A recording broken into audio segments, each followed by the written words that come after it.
আল্লাহ আমাদের সবচেয়ে বেশি ভালোবাসেন, কারণ তিনি আমাদের সৃষ্টি করেছেন। আসুন ভালোবাসা সম্পর্কে আদনান হুজুর কি বলে সবাই একটু শুনি। সবচেয়ে বেশি ভালোবাসেন, মহব্বত করেন আমাদেরকে আমাদের রব। কে ভালোবাসে আমাদেরকে? আল্লাহ ছাড়া আসলে ভালোটা বাসেই বাকে।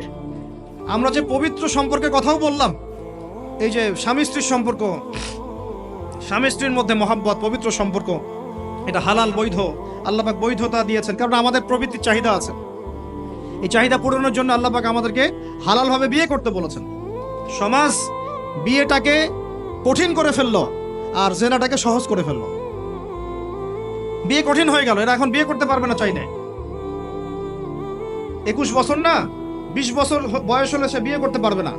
20 বছর একটা ছেলে আগামীকাল এই তথাকথিত ভালোবাসা দিবস পালন করতে পারবে, জেনা করতে পারবে। কেউ বলার কিছু নাই, কেউ বলার নাই, কেউ দেখার নাই।